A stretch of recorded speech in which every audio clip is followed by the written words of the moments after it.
Rams house. Welcome into a brand new episode of the Rams Report presented by PrizePicks. Guys, on today's show, I want to break down some of the recent reports that have been coming out that one of the Rams' top draft targets ended up with the San Francisco 49ers. Arguably, right there with the Seattle Seahawks, as the biggest rival. So, not ideal if true, but we're going to break it down what it really means at the end of the day. But here's what we've been hearing.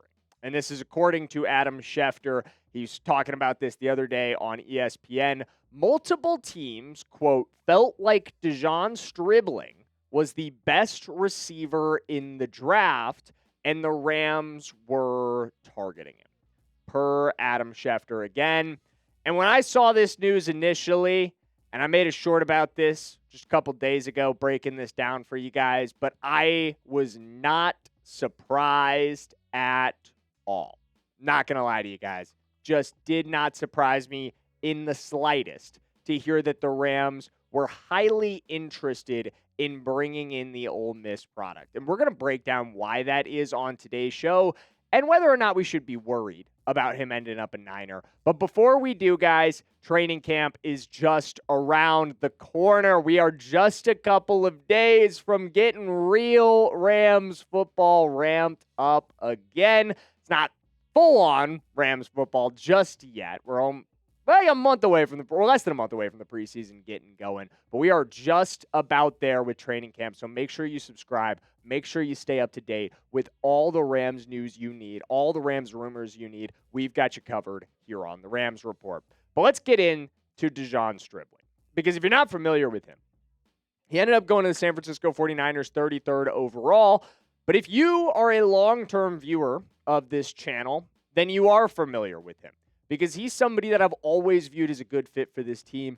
And he's somebody who we talked about actually in depth pretty much in a recent video on this channel. Well, not a recent video on this channel, now that I really think about it. This was pre-draft. This was connected to the Garrett Nussmeier news, which is why you see Nussmeier on the thumbnail. Back when it was initially reported the Rams were heading out to Baton Rouge to have that meeting with Nussmeier. But around that same time, it was also reported that they had combine visits scheduled and had met with De'Zhaun Stribling. And he was also described by Daniel Jeremiah as the, quote, Ramsiest receiver in the entire draft, which kind of put him on my radar.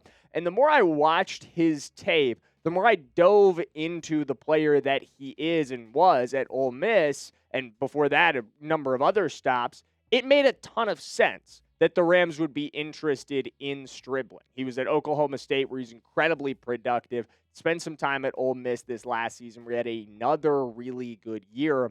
But when you watch the film with him, and when you think about the pros that De'Zhaun brings to the table, he feels very Rams-esque.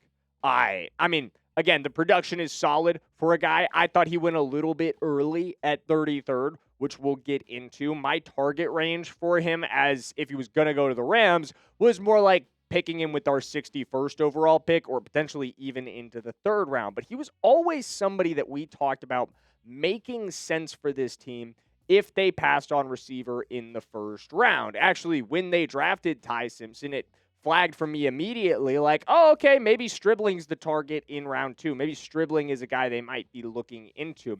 And again, like I've said, the film tells us he would be a great fit on this squad. Daniel Jeremiah, who really knows his stuff, called him the Ramsiest receiver in the draft. And it's for reasons like this. He's got a great frame, super strong hands, and incredible athleticism. He has a ton of value as a run blocker. This guy is a willing and able participant in run blocking. I don't know if you guys saw it, but Coach Dan Casey on Twitter posted an unbelievable clip of Sean McVay breaking down the run game and the way it is an 11 personnel operation every single time. And De'Zhaun Stribling plays into that. There's no room in McVay's scheme for receivers who stand around in run blocking, and Stribling is not a receiver who stands around. And at the combine, he definitely wasn't standing around. Look at these numbers, guys. Just unbelievable athlete that he is. So all of these things sound really, really positive about De'Zhaun Stribling. Should we be really worried that the Niners got him at 33? there's an argument. I mean, from the way I'm talking about him right now, I definitely understand if some of you guys out there are going, oh crap, this guy's a Niner now. We got to deal with him. We're going to break down why I'm not too worried about it in just 1 minute. But before we do, I've got to give a shout out to our sponsor on today's video, guys, and that is PrizePicks. Today's show is made possible by PrizePicks, America's #1 sports picks app, and the best place to place all your daily fantasy lineups. Guys, it is the best place to cash in while you're watching sports and showing off your ball knowledge, turning it into cash, and it's super easy to do so. All you have to do is pick from more or less on a few player stats and lock in your lineup, guys. And with the social feeds feature, you can share prize picks with your friends and copy lineups with a single click. That includes me. You can follow me on PrizePicks, tail my picks with one click. My username is Jackson Durham, just my first and last name. And you guys can even get my picks before I post them on the show.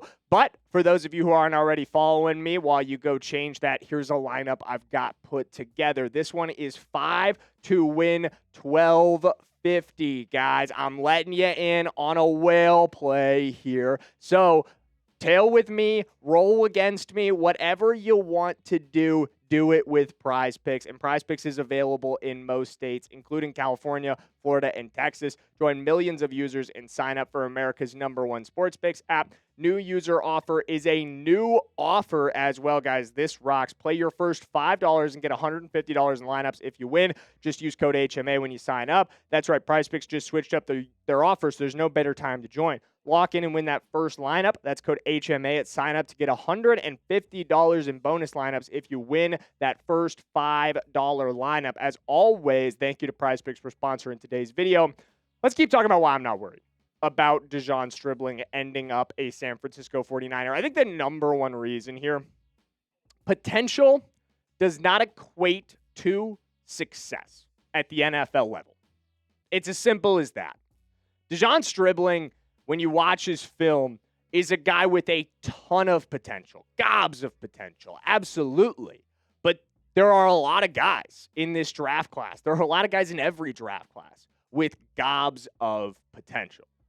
And at the end of the day, just because the Rams identified him as a receiver of interest does not necessarily mean he's going to be a great wide receiver at the NFL level. I wish I could sit up here and tell you guys that Sean McVay and Les Snead have a perfect track record with wide receivers, especially when it comes to the early rounds. And while they do have a pretty sterling one when it comes to the later rounds, obviously Cooper Kupp and Puka Nacua, two big-time standout guys that they were able to get later in the draft. This is also the team that picked Tutu Atwell in the second round just a couple of years ago. I mean, at the end of the day, I'm not trying to indict Tutu Atwell. But it didn't work. This team is not perfect when it comes to receivers. Just because they identified a receiver as a potential contributor does not mean that he is automatically going to be a superstar at the NFL level. I wish it was that simple, guys. I truly wish it was. But the other reason I'm really not worried, and I don't know, again, at the end of the day, I'm not trying to downplay De'Zhaun Stribling. I'm not trying to hate on De'Zhaun Stribling. I hope at the end of the day that he goes on to have a successful NFL career without bothering the Rams too much in his time in San Francisco. But the real reason I'm not worried is because we got our guys. Max Clare at 61st, CJ Daniels at 197th, excuse me. Two new receiving options for Matthew Stafford were added in this draft. And I think two guys that fit the Rams scheme and that Rams fans are going to be incredibly excited about when they see them get going. But I will be honest, it may not happen right away for either of these guys, but I'm incredibly excited about what they can bring in due time. Max Clare's role in year one is going to be incredibly interesting. At the end of the day, he's going to have one as a rotational tight end in a incredibly deep tight end room. I think a tight end room that does not get enough appreciation for how much talent it has at the top end and how much depth it has across the board. You've got a lot of guys who would be starters and real contributors on other teams in that room.